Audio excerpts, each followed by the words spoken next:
بسم اللہ الرحمن الرحیم۔ جو مر گیا وہ زندہ ہے، اسے کسی چیز کی ضرورت ہے یا نہیں؟ ضرورت ہے۔ جو یہاں پہ زندہ ہے اس کی کیا ضرورت ہے؟ جو یہاں پہ زندہ ہے اس کو اگر مثال کے طور پر مادی جسم کے ساتھ زندہ رہنا ہے تو کھانا کھانا ہے، اس کو بدن کی ضرورتوں کو پورا کرنا ہے، اس کی کچھ روح کی ضرورتیں ہوتی ہیں، اس کی کچھ نفسیات کی ضرورت ہوتی ہے۔ تو یہ جو قید خانوں کے اندر لوگوں کو ڈال دیا جاتا ہے، کیا انہیں کھانا نہیں دیتے؟ کھانا دیتے ہیں انہیں، لیکن ایک نفسانی ضرورت ہوتی ہے، آزادی چاہیے ہوتی ہے اپنے اندر، اپنا ارادہ اختیار عمل میں لے کر آ سکے، یہ انسان کی نفسانی ضرورت ہوتی ہے۔ تو اس سے کھانے کو سلب نہیں کیا جاتا، اس کی نفسانی ضرورت کو سلب کر دیا جاتا ہے، اور قید کی سزا سخت سزا ہے، آپ جانتے ہیں۔ اسی طریقے سے انسان کی اور بھی ضرورتیں ہوتی ہیں، مثلا عزت اس کی ایک ضرورت ہوتی ہے، تو مثال کے طور پر آزادی اختیار اس کے ہاتھ میں ہو، یہ اس کی ضرورت ہوتی ہے۔ عزت ملتی رہے اسے، یہ اس کی ضرورت ہوتی ہے۔ تو مثال کے طور پر آپ کسی انسان کو کھانا بہترین دیں، نعوذ باللہ تعالی، وہ عزت نہ دیں اسے، وہ بہت زیادہ سخت زندگی گزار رہا ہوتا ہے۔ اور میں احساس کرتا ہوں ابھی سے، وہ یہ کہ یقیناً کچھ بزرگ بہت سخت زندگی گزار رہے ہوتے ہیں، کیونکہ کھانا انہیں ریگولر مل رہا ہوتا ہے، وہ عزت نہیں مل رہی ہوتی جو ان کو زندگی میں ملی تھی، بہت سخت ہو جاتی ہوگی زندگی اس ٹائم کے اوپر۔ تو یہ سب ضرورتیں ہیں ہماری، معاشرتی ضرورت ہوتی ہے کہ انسان روڈ کے اوپر نکلا ہے، کیا وہ چاہے گا کہ اس کی کوئی بے عزتی کی جائے؟ ظاہر ہے نہیں کیا جائے گا، معاشرت میں عزت چاہیے ہوتی ہے۔ اس کے علاوہ بہت سارے، مثلا انسان کو زندگی گزارنے کے لیے ہدف چاہیے، عزت مل رہی ہے، احترام مل رہا ہے، کھانا مل رہا ہے، لیکن ایک مشکل میں مبتلا ہے، وہ کیا؟ زندگی کا کوئی ہدف نہیں۔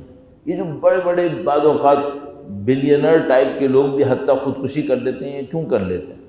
یہ اس لیے نہیں کرتے کہ ان کو کھانے کو نہیں مل رہا ہے، ان کو پہننے کو نہیں مل رہا ہے، ان کو عزت نہیں مل رہی، انہیں سب مل رہا ہوتا ہے، لیکن ان کے ساتھ ایک مشکل آ جاتی ہے ایک موقع پر پہنچ کر، اب زندگی کیوں گزاریں؟ زندگی کا ہدف ختم ہو جاتا ہے، جب زندگی کا ہدف ختم ہو جاتا ہے وہ بھی خودکشی کر لیتا ہے۔ تو یہ بہت ساری چیزیں ہیں جو انسان کی یہاں زندگی گزارنے کی ضرورتیں ہوتی ہیں۔ اچھا، اب میں ایک سوال کرنا چاہوں گا آپ سے، ان تمام ضرورتوں کو پورا کرنے کے لیے ہم جد و جہد کرتے ہیں، تو آپ مثال کے طور پر دیکھیں گے کہ کوئی بچہ ہوگا، اس کے پاس مالی وسائل کی کوئی کمی نہیں ہوگی، لیکن اس کے ماں باپ کہیں گے بیٹا تعلیم حاصل کرو کم از کم، تمہیں لوگ کہیں گے جاہل ہو تو تمہیں عزت نہیں ملے گی۔ ہم سب کوششیں کر رہے ہوتے ہیں کہ بھئی یہ ساری ضرورتیں ہماری پوری ہوں یہاں پر۔ اب میں ایک سوال کروں گا، جب ہم مر جاتے ہیں، کوئی مر جاتا ہے، اس کی کیا ضرورتیں ہوتی ہیں؟ یہ تو ہمیں اچھی طرح اندازہ ہے کہ فیز آف لائف بالکل چینج ہو جاتا ہے۔ یہاں ہم ایک باڈی کے ساتھ ہیں، یہاں بہت ساری لمٹس کے ساتھ زندگی گزار رہے ہوتے ہیں۔ یہ تو سمجھ میں آتا ہے کہ جیسے ہی آپ یہاں سے نکلتے ہیں تو انسان کی بہت ساری لمٹس ختم ہو جاتی ہیں، پھر وہ لمٹس نہیں رہتی۔ لیکن کیا مطلب؟ کیا وہ ان لمیٹڈ ہو جاتا ہے؟ پھر اس کی کوئی ضرورت نہیں رہتی؟ نہیں، ایسا نہیں، وہ ضرورت مند ہوتا ہے۔ اگر وہ ضرورت مند نہ ہوتا تو وہ جو روایت میں اور آپ سنتے ہیں کہ مرحومین شب جمعہ کو اپنے گھروں کا رخ کرتے ہیں اور اہل خانہ سے درخواست کر رہے ہوتے ہیں کہ ہمارے لیے کچھ کرو، کیا یہ مصنوعی ہے؟ کیا یہ درخواستیں صرف دکھانے کی ہیں، یا یہ روایتیں صرف بتانے کی ہیں؟ نہیں، ایسا نہیں، یہ سب حقائق ہیں۔ تو کچھ لوگ اتنے خوش قسمت ہوتے ہیں کہ وہ یہاں پہ جانے سے پہلے اپنی ساری ضرورتوں کا بندوبست کر لیتے ہیں۔ ابھی ہم ضرورتوں کی بات کر رہے ہیں، عذاب کی بات نہیں کر رہے۔ کچھ لوگوں کے ساتھ مشکل، وہ اتنے خوش قسمت ہوتے ہیں، آسان والا حصہ پہلے عرض کر دوں، کہ وہ جانے سے پہلے اپنی ساری ضرورتوں کو پورا کر کے جاتے ہیں کہ پھر ان کو مثال کے طور پر محشر تک کم از کم جہاں شفاعت نصیب ہونی ہے انشاءاللہ کوئی ضرورت پیش نہیں آتی۔ کچھ اتنی مشکل میں ہوتے ہیں کہ نہ صرف یہ کہ ضرورتیں پوری نہیں کر سکے، بلکہ یہاں کی کچھ سختیاں بھی وہاں لے گئے، کچھ حساب بھی اپنے ساتھ لے گئے۔ اب وہاں پہ دو مشکلات پیش آ رہی ہیں انہیں۔ ایک مشکل تو یہ کہ بھئی ضرورتیں تھیں، وہ پوری نہیں ہوئی چونکہ انہوں نے اس کا بندوبست نہیں کیا، اور دوسرا یہ کہ یہاں کے کچھ مسائل وہ وہاں منتقل کر گئے۔ اچھا یہ پہلا مسئلہ کم خطرناک نہیں تھا، دوسرا مسئلہ بہت ہی خطرناک ہو گیا۔ کیوں خطرناک ہو گیا؟ اس کی مثال عرض کروں گا۔ درود بھیجے گا محمد و آل محمد، صلی علی محمد آل محمد۔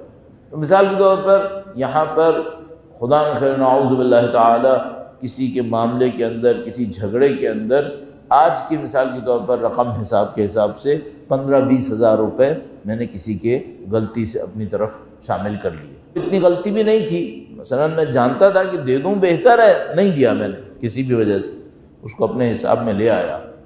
اچھا یہاں کے حساب میں 15-20 ہزار روپے تھے۔ اگر میں اپنے مہینے کی درآمد کو سوچوں کہ میں ایک مہینے میں کتنا کما لیتا ہوں، تو مثال کے طور پر کوئی شخص 15-20 ہزار روپے ایک دن میں کماتا ہے، کوئی شخص 15-20 ہزار روپے 25 دن میں کمائے گا، کوئی 10 دن میں کمائے گا، کوئی 5 دن میں کمائے گا، ایسا ہوگا۔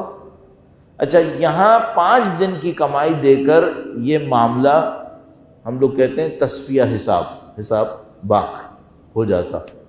خدا نہ کرے نعوذ باللہ تعالیٰ اگر یہ 5 دن کا معاملہ وہاں چلا گیا تو کیا ہوگا؟ ہاں پھر مشکل یہ ہے کہ یہاں کی زندگی اگر میری 60-65 سال کی تھی آن ایوریج، جیسے پاکستان میں زندگی گزارتے ہیں، وہاں کی زندگی برزخ کی ہے۔ اور خدا تعالیٰ نے قرآن کریم میں فرمایا ہے کہ ہمارا وہاں کا ایک دن تمہارے 50,000 سال کے برابر ہے۔ مما تعدون، جس کو تم لوگ گنتے ہو سال، اس کے 50,000 سال لگیں گے ہمارا ایک دن۔ اب میں یہ سوچ رہا ہوں کہ خدا نہ کرے اگر اسی کیلکولیشن کے اوپر 5 دن کا مجھے یہاں کے حساب دینا پڑ گیا، اور خدا نے یہ کہا کہ بھائی تم تو جو گنتے ہو ہم تو 50,000 پر ہیں۔ اچھا وہ بات بھی صحیح ہے، آپ کو 65 سال کی زندگی پر ابدی ثواب مل رہا تھا یا نہیں مل رہا تھا؟ ابد کتنے سال ہوتے ہیں؟ 1,00,000 سال سے زیادہ ہے ابد یا کم ہے؟ زیادہ ہے۔ اب معذرت کے ساتھ تھوڑا سا مشکل ہوگی، 1 کروڑ ابد سے کم ہے یا ابد سے زیادہ ہے؟ کم ہے، 1 کروڑ بھی کم ہے۔ 5 دن کتنے دن کے برابر ہو گئے وہاں پہ؟ اچھا اب کوئی شخص 5 دن کی کمائی کا حساب لے کے وہاں پہنچ گیا، نپٹائے گا کیسے اسے؟ خدا نہ کرے نعوذ باللہ تعالی میری تو 5 دن کی کمائی تھی، جس بندے سے میں نے لیا اس کی 6 مہینے کی تھی، اب کیا ہوگا؟ اچھا خدا نہ کرے نعوذ باللہ تعالی اس کی ساری زندگی کی کوئی کمائی میری طرف آ گئی ہے، اب میں حساب کیسے دوں گا اسے؟ برزخ کی مشکل یہاں شروع ہو رہی ہے۔ یہ جو حقوق الناس مسئلہ ہے، وہ مسئلہ یہاں سے ہے کہ پھر یہ حساب نہیں ہوگا کہ تم نے 5,000 لیے تھے، 10,000 لیے تھے، 25,000 لیے تھے۔ مسئلہ یہ ہوگا کہ جس شخص کا تم نے لیا تھا اس کی زندگی کے کتنے دنوں پر تمہاری اس کارروائی کا اثر پڑا تھا۔ تو خدا نہ کرے نعوذ باللہ تعالیٰ میں نے ایک جملہ بولا، اس کا دل دکھا، اور وہ اپنی زندگی میں مثال کے طور پر 25-30 دفعہ اس جملے کو یاد کر کے دل دکھاتا رہا، تو بھائی یہ ایک جملہ برزخ میں کتنے زندگی میں ٹرانسلیٹ ہوگا؟ پھر یہ سخت معاملہ ہے۔ تو ہمارے پاس 2 چیزیں ہیں، ایک تو یہ کہ جو شخص مر گیا، دنیا سے چلا گیا، مرنا اچھا لفظ نہیں ہے ویسے، لیکن ہم لوگ کہتے ہیں، لیکن اس کو تعویل کرنے تو صحیح ہو جائے گا۔ جو شخص دنیا سے چلا گیا، جو وہاں پہ گیا، تو اب اس کی ایک تو وہ ضرورتیں تھیں جو برزخ کی زندگی کی ضرورتیں تھیں، جیسے یہاں کی ضرورتیں۔ خدا نہ کرے نعوذ باللہ تعالیٰ اگر یہاں کا کوئی معاملہ لے کے وہاں چلا گیا حقوق الناس میں سے، تو پھر تو بہت ہی معاملہ بگڑ گیا۔ اب ایک اور جگہ بھی بگڑتا ہے، وہ بھی آپ کی خدمت میں عرض کرتا ہوں۔ درود بھیجے گا محمد و آل محمد، صلی علی محمد آل محمد۔ مسئلہ یہ بگڑتا ہے کہ ہم جو دنیا میں لائے گئے تھے بے مقصد لائے گئے تھے یا کسی ہدف سے لائے گئے تھے؟ خدا بے مقصد کیوں لائے گا؟ ایک پتا، ایک کنکر بھی دنیا کے اندر، چاہے وہ پتے اور کنکر دنیا میں کھرب ضرب کھرب ہوں، تب بھی ایک بیکار نہیں ہے، ایک بھی کسی مقصد سے۔ اچھا ہم کسی مقصد سے لائے گئے تھے، اس مقصد میں کامیابی ناکامی، اچھا گریڈ لوور گریڈ ہوتا ہے یا نہیں ہوتا ہے؟ قطعاً ہوتا ہے، ورنہ آپ کہیں کہ سارے انسان ایک ہی سطح پہ جاتے ہیں دنیا سے، کوئی بھی نہیں مانتا۔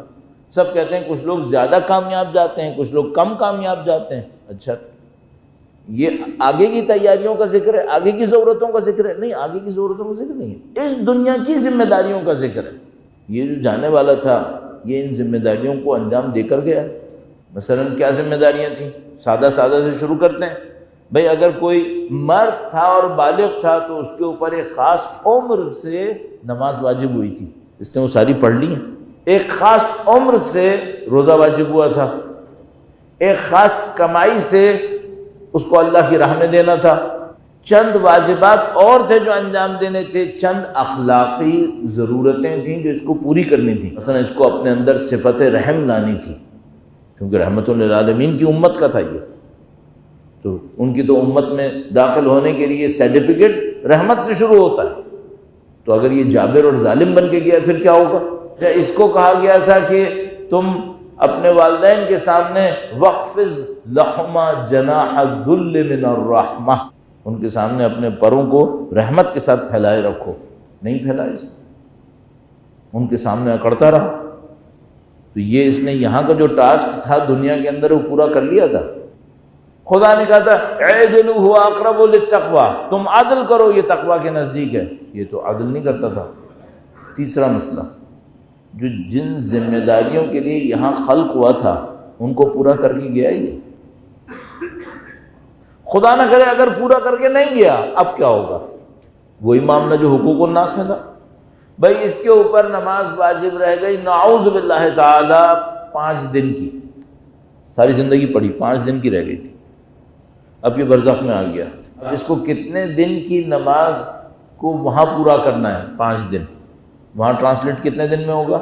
یہ تو بہت لمبا پھنس گیا بیچارہ، بہت لمبی کہانی ہو گئی اس کے ساتھ۔ تو اس سے بہتر نہیں تھا کہ یہیں یہ 5 دن کی نماز پڑھ لیتا؟ بہتر تو تھا، لیکن اس وقت عقل میں کب آتا ہے؟ تو 3 مسئلے ہیں۔ نمبر 1، یہاں پہ جو خلق ہوا تھا تو کسی ہدف سے خلق ہوا تھا، وہ پورا کیا یا نہیں کیا؟ نمبر 1۔ ابھی تو بہت سادہ لگ رہا ہے معاملہ نماز کا ہے، یہاں پہ بڑے ترم خان بنتے ہیں، دیکھ لیں گے بڑے بڑے ترم خان بنتے ہیں نا، میں نے ان کو عدالتوں میں گھگھیاتے ہوئے دیکھا ہے ججوں کے سامنے۔ بڑے بڑے ترم خان کبھی کھڑے ہوتے ہیں عدالتوں کے سامنے تو ان کی گگی بندی بھی ہوتی ہے کہ اب اس جج نے اگر کچھ کر دیا ڈرامہ تو ہوگا کیا۔ یہ نہیں سوچتے ان کو خدا کے سامنے جانا ہے، اور وہاں کے لیے کہہ رہے ہیں دیکھ لیں گے۔ بھائی کیا دیکھ لو گے؟ تم اور میں اللہ کے فرشتوں کو نہیں دیکھ سکتے، کیا دیکھ لیں گے؟ تو مثلا یہاں پہ خلق ہوئے، یہاں پہ آئے، کچھ ذمہ داریوں کے ساتھ آئے، وہ پوری کی یا نہیں کی؟ یہ ایک چیپٹر۔ نمبر 2، یہاں پہ بھیجے گئے تھے، انسانوں کے کچھ حقوق تھے وہ انجام دینے تھے، خدا نہ کرے اوپر چڑھا کے نہ آ جائے یہ کہیں۔ 2 چیپٹر۔ تیسرا چیپٹر، اب تم وہاں پہ جاؤ گے، وہاں کی کوئی ضرورتیں ہیں یا نہیں ہیں؟ وہاں کی بھی تو کچھ ضرورتیں وہ پوری کی ہیں۔ تو مثال کے طور پر کسی نے پوچھا کہ بھئی تم اللہ کی راہ میں صدقہ کرتے ہو، تو تم جب صدقہ کرتے ہو تم یہ احساس نہیں کرتے کہ یہاں بھی تو دنیا ہے؟ تو اس نے کہا کہ مجھے یہ بتاؤ مجھے زیادہ کہاں رہنا ہے، یہاں زیادہ رہنا ہے یا وہاں زیادہ رہنا ہے؟ تو جہاں زیادہ رہنا ہے اس کا گھر پہلے بناؤں یا جہاں کم رہنا ہے اس کا گھر پہلے بناؤں؟ کہاں کا گھر بناؤں؟ کہاں عزت کماؤں؟ جہاں کم رہنا ہے یا جہاں زیادہ رہنا ہے؟ کہاں عزت کماؤں؟ عقل کیا کہتی ہے؟